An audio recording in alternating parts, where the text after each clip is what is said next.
ರಾಜ್ಯದೆಲ್ಲೆಡೆ ಪಾತಾಳ ತಲುಪಿದ ಅಂತರ್ಜಲ. ಇದಕ್ಕೆ ಅಡಿಕೆ ತೋಟ ಹೆಚ್ಚಳವೂ ಕಾರಣ.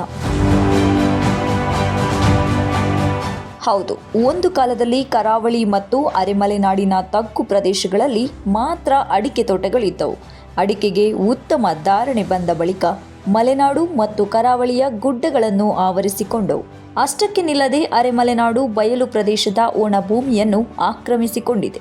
ಒಂದು ಕಾಲದಲ್ಲಿ 11 ಜಿಲ್ಲೆಗಳಲ್ಲಿ ಮಾತ್ರವಿದ್ದ ಅಡಿಕೆ ತೋಟಗಳು ಈಗ ರಾಜ್ಯದ ಎಲ್ಲ ಜಿಲ್ಲೆಗಳನ್ನು ಆವರಿಸಿಕೊಂಡಿದೆ. 1980ರ ದಶಕದಲ್ಲಿ 55,000 ಹೆಕ್ಟೇರ್ ಇದ್ದ ಅಡಿಕೆ ಬೆಳೆ ಪ್ರದೇಶ ಈಗ 7.80 ಲಕ್ಷ ಹೆಕ್ಟೇರ್ಗೆ ವಿಸ್ತರಣೆಯಾಗಿದೆ. ಅಡಿಕೆಗೆ ಸಿಗುವ ಉತ್ತಮ ಧಾರಣೆ ಮತ್ತು ಇತರೆ ಬೆಳೆಗಳಿಗೆ ಸಿಗುವ ವೈಜ್ಞಾನಿಕ ಧಾರಣೆ ಪರಿಣಾಮ ರೈತರು ಬೇರೆಲ್ಲ ಬೆಳೆಗಳನ್ನು ಬದಿಗೊತ್ತಿ ಅಡಿಕೆ ತೋಟಕ್ಕೆ ಮೊರೆ ಹೋಗುವಂತೆ ಮಾಡಿದೆ. ಆಹಾರ ಬೆಳೆಗಳಿಗೆ ತಗಲುವ ರೋಗ, ಪ್ರಾಕೃತಿಕ ವಿಕೋಪಗಳ ನಡುವೆ ಬೆಳೆಗಳನ್ನು ಉಳಿಸಿಕೊಳ್ಳುವುದೇ ದೊಡ್ಡ ಸವಾಲಾಗಿ ಕಾಡಿದೆ. ಭತ್ತಕ್ಕೆ ಹಾಕಿದ ಬಂಡವಾಳದಲ್ಲಿ ಅರ್ಧದಷ್ಟು ಸಹ ವಾಪಸ್ ಬರುತ್ತಿಲ್ಲ. ಹೀಗಾಗಿ ರೈತರು ಅಡಿಕೆ ಬೆಳೆಯುವುದರಿಂದ ಉತ್ತಮ ಧಾರಣೆ ಪಡೆಯಬಹುದು ಎಂಬ ಕಾರಣಕ್ಕೆ ಕಷ್ಟಪಟ್ಟು ಅಡಿಕೆ ತೋಟ ಮಾಡಿದರು.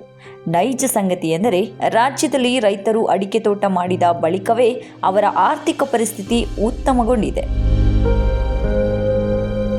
ಆಹಾರ ಬೆಳೆಗಳನ್ನು ಬೆಳೆದು ಸಾಲದ ಕೋಪಕ್ಕೆ ಬೀಳುತ್ತಿದ್ದ ರೈತರು ಈಗ ಸಾಲ ತೀರಿಸಿಕೊಂಡು ಟಾಕು ಟೀಕಾಗಿ ಸ್ವಂತ ಕಾರಿನಲ್ಲಿ ಓಡಾಡುವ ಮಟ್ಟಿಗೆ ಬೆಳೆದಿದ್ದಾರೆ. ಇದಕ್ಕೆ ಕಾರಣವಾಗಿದ್ದು ಅಡಿಕೆ ಧಾರಣೆ. ಆಹಾರ ಬೆಳೆಗಳು, ದ್ವಿದಳ ಧಾನ್ಯಗಳು, ತೆಂಗು ಬೆಳೆಗೆ ಹೋಲಿಕೆ ಮಾಡಿದಾಗ ಅಡಿಕೆಗೆ ಅಧಿಕ ನೀರು ಬೇಕು. ಒಣಭೂಮಿ ಪ್ರದೇಶಗಳಲ್ಲಿ ಕನಿಷ್ಠ 15 ದಿನಕ್ಕೊಮ್ಮೆ ನೀರು ಕೊಡಲೇಬೇಕು. ರೈತರು ಆಹಾರ ಬೆಳೆಗಳು, ದ್ವಿದಳ ಧಾನ್ಯಗಳನ್ನು ಮಳೆಯ ಆಶ್ರಯದಲ್ಲಿ ಬೆಳೆಯುತ್ತಿದ್ದರು. ಬೇಸಿಗೆಯಲ್ಲಿ ತರಕಾರಿ ಬೆಳೆಯುವವರು ಮಾತ್ರ ಕೊಳವೆ ಬಾವಿಗಳನ್ನು ಬಳಸುತ್ತಿದ್ದರು. ಬಯಲು ಪ್ರದೇಶಗಳಲ್ಲಿ ಅಡಿಕೆ ತೋಟಗಳಿಗೆ ವರ್ಷ ಪೂರ್ತಿ ನೀರು ಕೊಡಬೇಕಾಗಿರುವುದರಿಂದ ಅಂತರ್ಜಲ ಅತಿ ಹೆಚ್ಚು ಬಳಕೆಯಾಗುತ್ತಿದೆ. ರಾಜ್ಯದಲ್ಲಿ ಬರ ಆವರಿಸಿದೆ. ಅಂತರ್ಜಲ ಮಟ್ಟ ಕುಸಿತಗೊಂಡಿದೆ. ಭೂಮಿ ಬರಡಾಗುತ್ತಿದೆ. ಕೊಳವೆ ಬಾವಿಗಳು ಒಂದೊಂದಾಗಿ ಕಣ್ಮರೆಯಾಗ್ತಿವೆ. ಮಿತಿಮೀರಿ ಬೆಳೆದ ಅಡಿಕೆ ತೋಟಗಳು ಅಂತರ್ಜಲ ಪಾತಾಳ ಸೇರಲು ಕಾರಣವಾಗಿದೆ. 20 ವರ್ಷಗಳ ಹಿಂದೆ ಸತತ 3 ವರ್ಷ ಎದುರಾಗಿದ್ದ ಬರದ ಹೊತ್ತಲ್ಲಿಯೂ ಕಾಣಿಸಿಕೊಳ್ಳದಂತಹ ನೀರಿನ ಅಭಾವ ಈ ಬಾರಿ ಒಂದೇ ವರ್ಷದಲ್ಲಿ ವಿಪರೀತ ಎಂಬಷ್ಟು ಆಗಿದೆ. ಇದಕ್ಕೆ ಕಾರಣ ಏನು ಎಂದು ಹುಡುಕುವ ಪ್ರಯತ್ನ ಇಲ್ಲಿದೆ. ನಮ್ಮಪ್ಪ 20 ವರ್ಷದ ಹಿಂದೆ ಮೊದಲ ಬಾರಿ ಕೊಳವೆ ಬಾವಿ ಕೊರೆಸಿದಾಗ 100 ಅಡಿಗೆ ನೀರು ಸಿಕ್ಕಿತ್ತು. ಸಮೃದ್ಧ ನೀರು ಸಿಕ್ಕಿ ವರ್ಷ ಪೂರ್ತಿ ತರಕಾರಿ ಬೆಳೆದು ತೆಂಗಿನ ತೋಟವನ್ನು ಮಾಡಿದ್ದರು. 10 ವರ್ಷದ ಹಿಂದೆ ನಾನು 500 ಅಡಿ ಬಾವಿ ಕೊರೆಸಿ ಅಡಿಕೆ ತೋಟ ಮಾಡಿದೆ. ತೋಟದಿಂದ ಒಳ್ಳೆಯ ಫಸಲು ಬಂತು. ಆದರೆ ಈಗ ಬೆಳೆದು ನಿಂತ ತೋಟವನ್ನು ಉಳಿಸಿಕೊಳ್ಳಲು 1000 ಅಡಿ ಕೊರೆದರೂ ನೀರು ಸಿಗುತ್ತಿಲ್ಲ. ಇನ್ನು 2 ತಿಂಗಳು ತೋಟ ಉಳಿಸಿಕೊಳ್ಳಲು ಎಲ್ಲಿಂದ ನೀರು ತರುವುದು ಗೊತ್ತಿಲ್ಲ. ಇದು ಕೇವಲ ನನ್ನ ಗೋಳಲ್ಲ. ರಾಜ್ಯದೆಲ್ಲೆಡೆ ರೈತರ ಪಾಡೂ ಇದೇ ಆಗಿದೆ. ಈ ವರ್ಷ ಮಳೆ ಕಡಿಮೆಯಾಗಿ ಜನವರಿಯಿಂದಲೇ ನೀರಿನ ಅಭಾವ ಕಾಣಿಸಿಕೊಂಡು ಈಗ ಹಾಹಾಕಾರದ ರೂಪ ಪಡೆದುಕೊಂಡಿದೆ. ಜಲಾಶಯಗಳು, ನದಿ, ಹಳ್ಳ, ಕೆರೆ, ಕಟ್ಟೆಗಳು ಬರಿದಾಗಿದ್ದಲ್ಲದೆ ಕೊಳವೆ ಬಾವಿಗಳಲ್ಲೂ ನೀರು ತಳಕಂಡಿದೆ. ತೋಟಗಳನ್ನು ಉಳಿಸಿಕೊಳ್ಳಲು ರೈತರು ಟ್ಯಾಂಕರ್ ನೀರಿಗೆ ಮೊರೆ ಹೋಗಿದ್ದಾರೆ. ದೂರದ ಊರುಗಳಿಂದ ದುಬಾರಿ ದರ ತೆತ್ತು ಟ್ಯಾಂಕರ್ಗಳ ಮೂಲಕ ನೀರು ತರಿಸಿ ತೋಟಗಳಿಗೆ ಹಾಯಿಸುತ್ತಿದ್ದಾರೆ. ಇಷ್ಟಾಗಿಯೂ ತೋಟಗಳ ದಾಹ ತೀರುತ್ತಿಲ್ಲ.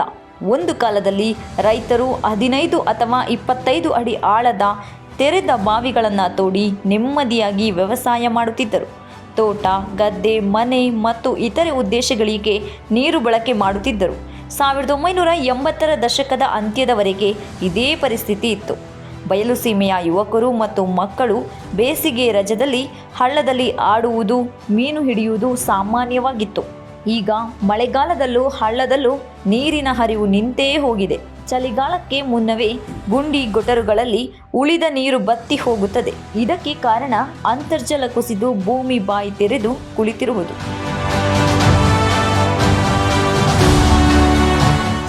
1990ರ ದಶಕದ ಆರಂಭದಲ್ಲಿ ಶ್ರೀಮಂತರು ಮತ್ತು ಅತಿ ಹೆಚ್ಚು ಜಮೀನು ಇರುವವರು ಮಾತ್ರ ಬಾವಿ ಕೊರೆಸುತ್ತಿದ್ದರು. ಅವುಗಳ ಆಳ 150 ಅಡಿಗಿಂತ ಹೆಚ್ಚಾಗುತ್ತಿರಲಿಲ್ಲ. ಆದರೆ ಈಗ ಮನೆ ಮನೆಯಲ್ಲೂ ಕೊಳವೆ ಬಾವಿಗಳು. ಅವುಗಳ ಆಳ 1000 ಅಡಿ ದಾಟಿ ಹೋಗಿದೆ. ಕೋಲಾರ, ಚಿಕ್ಕಬಳ್ಳಾಪುರದಲ್ಲಿ 1,500 ಅಡಿ ಕೊರೆದರೂ ನೀರು ಸಿಗುತ್ತಿಲ್ಲ. ರಾಜ್ಯದಲ್ಲಿ 2001ರಿಂದ 2004 ನಡುವೆ 3 ವರ್ಷಗಳ ಕಾಲ ಅತಿ ಕಡಿಮೆ ಮಳೆಯಾದರೂ ನೀರಿನ ಕೊರತೆ ಮತ್ತು ಬರದ ತೀವ್ರತೆ ಇಷ್ಟೊಂದು ಕಾಣಿಸಿರಲಿಲ್ಲ. ಇದಕ್ಕೆ ಕಾರಣವೂ ಇದೆ. ಮಾಹಿತಿ ಪ್ರಕಾರ ರಾಜ್ಯದಲ್ಲಿ 2002 ಮತ್ತು 2003ರಲ್ಲಿ ಕೊಳವೆ ಬಾವಿಗಳ ಸಂಖ್ಯೆ 4ರಿಂದ 5 ಲಕ್ಷ ಇತ್ತು. 2024ರಲ್ಲಿ ನೀರಾವರಿ ಉದ್ದೇಶಿತ ಕೊಳವೆ ಬಾವಿಗಳ ಸಂಖ್ಯೆ ಸುಮಾರು 35 ಲಕ್ಷಕ್ಕೆ ಏರಿಕೆಯಾದರೆ ಕುಡಿಯುವ ನೀರಿನ ಕೊಳವೆ ಬಾವಿಗಳ ಸಂಖ್ಯೆ ಸುಮಾರು 5 ಲಕ್ಷ. ಅಂದರೆ ರಾಜ್ಯದಲ್ಲಿ ಪ್ರಸ್ತುತ ಇರುವ ಕೊಳವೆ ಬಾವಿಗಳ ಸಂಖ್ಯೆ 40 ಲಕ್ಷಕ್ಕೂ ಅಧಿಕ. ರಾಜ್ಯದಲ್ಲಿ ಹಿಂದೆಂದೂ ಕಾಣದಷ್ಟು ನೀರಿನ ಅಭಾವ ಈ ಬಾರಿ ಎದುರಾಗಿದೆ. 1000 ಅಡಿ ಕೊರೆದರೂ ನೀರು ಸಿಗುತ್ತಿಲ್ಲ. ಅಂತರ್ಜಲ ಮಟ್ಟ 30ರಿಂದ 44 ಮೀಟರ್ವರೆಗೆ ಕುಸಿದಿದೆ. ಕೊಳವೆ ಬಾವಿಗಳು ಭೂಮಿಯೊಳಗಿನ ನೀರನ್ನು ಬರಿದು ಮಾಡುತ್ತಿವೆ. ಅಂತರ್ಜಲ ಸೋರೆ ಮಾಡುತ್ತಿರುವ ಜನರು ಜಲಮರುಪೂರಣಕ್ಕೆ ಆದ್ಯತೆ ನೀಡುವುದೇ ಅಂತರ್ಜಲ ಅಪಾಯ ಮಟ್ಟದಲ್ಲಿರುವುದಕ್ಕೆ ಕಾರಣ. ಅಂತರ್ಜಲ ವೃದ್ಧಿಗಾಗಿ ಸರ್ಕಾರ ಪ್ರತಿ ವರ್ಷ ಕೋಟ್ಯಾಂತರ ರು ವೆಚ್ಚ ಮಾಡುತ್ತಿದೆ. ಈ ಪ್ರಕ್ರಿಯೆಯು ನಿರೀಕ್ಷಿತ ಮಟ್ಟದಲ್ಲಿ ಇಲ್ಲವೆಂಬ ಆಪಾದನೆಗಳಿವೆ. ಸಣ್ಣ ನೀರಾವರಿ ಇಲಾಖೆಯಿಂದ ಕಳೆದ 3 ವರ್ಷಗಳಲ್ಲಿ 100.39 ಕೋಟಿ ರೂಪಾಯಿ ವೆಚ್ಚದಲ್ಲಿ 43 ಇಂಗು ಮತ್ತು ಜಿನುಗು ಕೆರೆಗಳನ್ನು ನಿರ್ಮಿಸಲಾಗಿದೆ. 1934 02 ಕೋಟಿ ರು ವೆಚ್ಚದಲ್ಲಿ 2282 ಚೆಕ್ ಡ್ಯಾಂಗಳನ್ನು ನಿರ್ಮಿಸಲಾಗಿದೆ. ಅಟಲ್ ಭೂಜಲ್ ಯೋಜನೆಯಡಿ 165.05 ಕೋಟಿ ರು ವೆಚ್ಚದಲ್ಲಿ 534 ಚೆಕ್ ಡ್ಯಾಂಗಳನ್ನು ನಿರ್ಮಿಸಲಾಗಿದೆ. ದಯವಿಟ್ಟು ನೀರನ್ನು ಮಿತವಾಗಿ ಬಳಸಿ. ನಮ್ಮ ಮುಂದಿನ ಪೀಳಿಗೆಗಳಿಗೂ ನೀರನ್ನು ಉಳಿಸಿ. ನಮ್ಮ ಕನ್ನಡ ಫಾರ್ಮರ್ನ ಕಳಕಳಿ. ಧನ್ಯವಾದಗಳು. ಇದೇ ರೀತಿ ರೈತರಿಗೆ ಉಪಯುಕ್ತ ಮಾಹಿತಿ ಕೊಡುತ್ತೇವೆ.